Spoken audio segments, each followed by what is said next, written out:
أغلب تصرفاتها بتبان إنها طول الوقت حذرة ومش واثقة في أي حد، وحتى في التفاصيل الصغيرة زي طريقة كلامها أو نظراتها أو حتى طريقة أكلها بسرعة. المسلسل كان بيوضح إن سنين أرقم أثرت عليها نفسيا وإنها خرجت من المكان ده وهي شخص متغير. وفي نفس الوقت المسلسل مقدمهاش على إنها ملاك. صوفيا عندها جانب عنيف وعندها استعداد تستخدم القوة والتهديد والقتل لو شافت إن ده هيحقق أهدافها أو هيحميها، وده اللي خلاها شخصية رمادية. يعني لا هي شريرة بالكامل ولا هي ضحية بالكامل.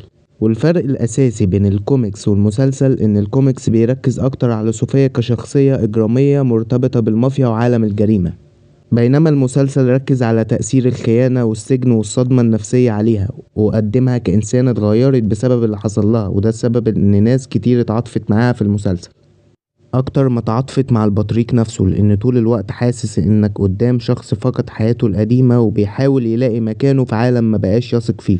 ومن أكتر الحاجات اللي خلت الشخصية مميزة إنها كانت طول الوقت حاسة إنها غريبة عن العالم اللي حواليها. هي رجعت لجوثام بعد سنين طويلة في أركام، لكن المدينة اللي خرجت ليها ما كانتش نفس المدينة اللي سابتها، وحتى الناس اللي كانت تعرفهم ما بقوش نفس الناس. كل حاجة حواليها اتغيرت وهي نفسها اتغيرت، وده كان باين جدا في تصرفاتها. كانت بتدخل اي مكان وهي متوترة شوية، بتبص حواليها كتير وبتحاول تقرا اللي قدامها قبل ما تتكلم، لانها ببساطة فقدت الثقة في الناس.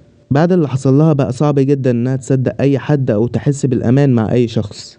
وفي نفس الوقت كان واضح ان عندها رغبة كبيرة انها تسترد حياتها. هي مش عايزة تبقى مجرد البنت المجنونة اللي خرجت من اركام، ومش عايزة الناس تفضل شايفاها على انها الجلادة. كانت عايزة ترجع تبقى صوفيا فالكون بنت كارمن فالكون وواحدة من افراد العيلة الكبيرة دي. لكن المشكلة ان الماضي كان بيطاردها في كل مكان، وعشان كده كل ما حد كان بيعاملها كأنها مجنونة او قتالة قتلة كنا بنحس بالغضب اللي جواها بيزيد اكتر واكتر.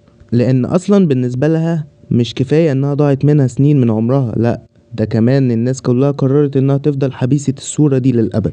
ومن الحاجات اللي خلت الناس كتيرة تحب الشخصية ان الممثلة قدمتها بطريقة هادية جدا. صوفيا مش من الشخصيات اللي بتصرخ طول الوقت او بتبالغ في انفعالاتها، بالعكس كانت هادية. لكن الهدوء ده كان مخيف لانك كنت حاسس ان في غضب كبير مستخبي جواها وانها ممكن تنفجر في اي لحظة. ودي نقطة شبه الكوميك شوية، لان صوفيا